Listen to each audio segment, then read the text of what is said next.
या ठिकाणी प्रश्न पहिला असा आहे, शास्त्रीय नियम, नित्य घटना, सुविचार, म्हणी नेहमी टिंब-टिंब काळातच असतात. तर या प्रश्नाचं उत्तर आहे मित्रांनो ऑप्शन क्रमांक 3 साधा वर्तमान काळ. प्रश्न क्रमांक दुसरा, सर्व इंधनात टिंब-टिंबचे कॅलरी मूल्य सर्वात अधिक असते. तर या प्रश्नाचं उत्तर आहे ऑप्शन क्रमांक 3 हायड्रोजन हे सर्व इंधनात कॅलरी मूल्य सर्वात अधिक असते. प्रश्न क्रमांक तिसरा, जम्मू काश्मीर आणि लडाख हे 2 नवीन केंद्रशासित प्रदेश केव्हा अस्तित्वात आले? तर या प्रश्नाचं उत्तर आहे ऑप्शन क्रमांक 2 31 ऑगस्ट 2019 मध्ये जम्मू काश्मीर आणि लडाख हे 2 नवीन केंद्रशासित प्रदेश अस्तित्वात आले. क्रमांक चौथा, 2 छोटी वाक्य उभयान्वी अवयवांनी जोडलेली असतात तेव्हा पुढीलपैकी कोणते चिन्ह वापरतात? तर या प्रश्नाचं उत्तर आहे ऑप्शन क्रमांक 2 अर्धविराम वापरतात. प्रश्न क्रमांक 5वा, खालीलपैकी कोणी पहिली कापड गिरणी सुरू केली? तर या प्रश्नाचं उत्तर आहे ऑप्शन क्रमांक 1 कासवजी दावर यांनी पहिली कापड गिरणी सुरू केली. प्रश्न क्रमांक 6वा, झिका नावाचा रोग टिंबटिंबजन्य रोग. तर या प्रश्नाचं उत्तर आहे ऑप्शन क्रमांक 3 विषाणू. क्रमांक 7वा, कोणाच्या 125व्या स्मृती वर्षानिमित्त शासनाने नवीन जीवनदायी आरोग्य योजना सुरू केली आहे? तर या प्रश्नाचं उत्तर आहे ऑप्शन क्रमांक 1 महात्मा ज्योतिराव फुले यांच्या वर्षानिमित्त शासनाने नवीन जीवनदायी आरोग्य योजना सुरू केली. 8वा, 49वी GST सभा कोठे झाली? तर या प्रश्नाचं उत्तर आहे ऑप्शन क्रमांक 4 दिल्ली या ठिकाणी 49वी GST सभा झाली. क्रमांक 9वा, शरीराच्या कोणत्या अवयवामध्ये लाल पेशी तयार होतात? तर या प्रश्नाचं उत्तर आहे ऑप्शन क्रमांक 3 अस्मिज्जा.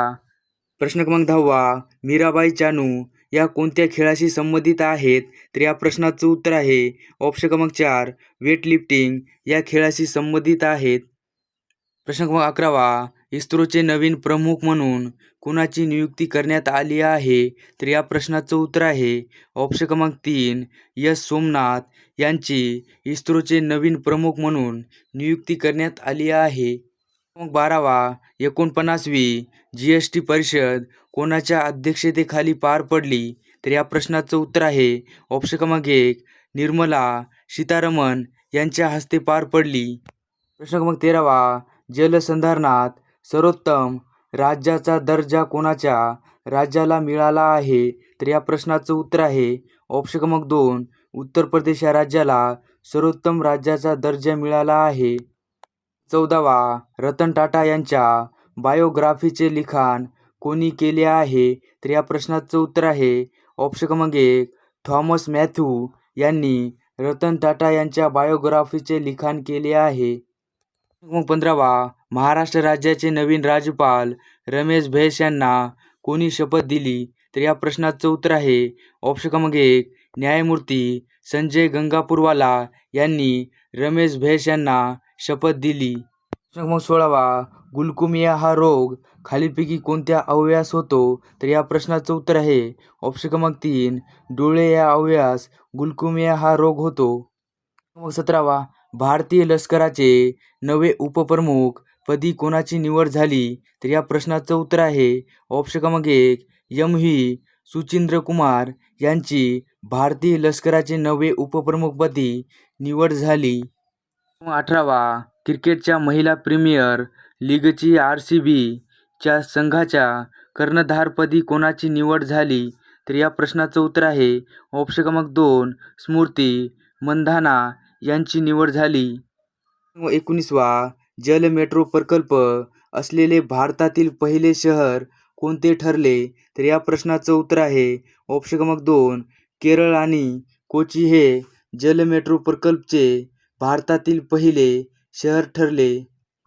20वा, गडचिरोली जिल्ह्यातील मार्कंडा देवस्थान कोणत्या नदीच्या तीरावरती आहे? तर या प्रश्नाचं उत्तर आहे ऑप्शन क्रमांक 1 वैनगंगा नदीच्या तीरावरती आहे. 21वा, केवाडिया रेल्वे स्टेशनचे नाव बदलून काय ठेवण्यात आले आहे? तर या प्रश्नाचं उत्तर आहे ऑप्शन क्रमांक 3 एकतानगर रेल्वे स्टेशन हे ठेवण्यात आले आहे. 22वा, गडचिरोली जिल्ह्यातील मुक्तिपथ ही संस्था कशाशी संबंधित आहे? तर या प्रश्नाचं उत्तर आहे ऑप्शन क्रमांक 2 व्यसनमुक्ती या संस्थाशी संबंधित आहे. मग 23वा ऑलिम्पिक 2024 कुठे आयोजित केले जाणार आहे? तर या प्रश्नाचं उत्तर आहे ऑप्शन क्रमांक 3 पॅरिस या ठिकाणी ऑलिम्पिक 2023 आयोजित केले जाणार आहे. प्रश्न क्रमांक 24वा जगात जैवविविधता करार कोणत्या वर्षी करण्यात आला? तर या प्रश्नाचं उत्तर आहे ऑप्शन क्रमांक 3 सन 1993 मध्ये जगात जैवविविधता करार यावर्षी करण्यात आला. मग 25वा केंद्र सरकारने कोणत्या संघटनेला दहशतवादी घोषित केले आहे? तर या प्रश्नाचं उत्तर आहे ऑप्शन क्रमांक 4 खलिस्तानी टायगर फोर्स या संघटनेला दहशतवादी घोषित केले आहे. मग 26वा दुसऱ्यांदा NCSC म्हणजे राष्ट्रीय अनुसूचित जाती आयोगाच्या अध्यक्षपदी कोणाची नियुक्ती करण्यात आली आहे? तर या प्रश्नाचं उत्तर आहे ऑप्शन क्रमांक 2 विजय सांपला यांची नियुक्ती करण्यात आली आहे. प्रश्न क्रमांक 27वा भारताचा नियंत्रक व महालेखापरीक्षक यांची नेमणूक कोण करतात? तर या प्रश्नाचं उत्तर आहे ऑप्शन क्रमांक 2 राष्ट्रपती हे भारताचा नियंत्रक व महालेखापरीक्षक यांची नेमणूक करतात. प्रश्न क्रमांक 29वा तिसरी गोलमेज परिषद टिंबटिंब रोजी सुरू झाली. तर या प्रश्नाचं उत्तर आहे ऑप्शन क्रमांक 3 17 नोव्हेंबर सन 1932 मध्ये तिसरी गोलमेज परिषद सुरू झाली. क्रमांक 30वा 30 एप्रिल रोजी खालीलपैकी कोणता दिवस पाळण्यात येतो? तर या प्रश्नाचं उत्तर आहे ऑप्शन क्रमांक 3 जागतिक पशुवैद्यक दिन म्हणून 30 एप्रिल रोजी पाळण्यात येतो. प्रश्न क्रमांक 31वा कोणत्या 2 नेत्यामध्ये लोहार वार्तालाप झाला? तर या प्रश्नाचं उत्तर आहे ऑप्शन क्रमांक 1 नजाब शरीफ व अटल बिहारी वाजपेयी यांच्यामध्ये नेत्यामध्ये लोहार वार्तालाप झाला. प्रश्न क्रमांक 33वा बिहारच्या मुख्यमंत्रीपदी 3 वेळा कोणाची निवड झाली? तर या प्रश्नाचं उत्तर आहे ऑप्शन क्रमांक 4 यापैकी नाही.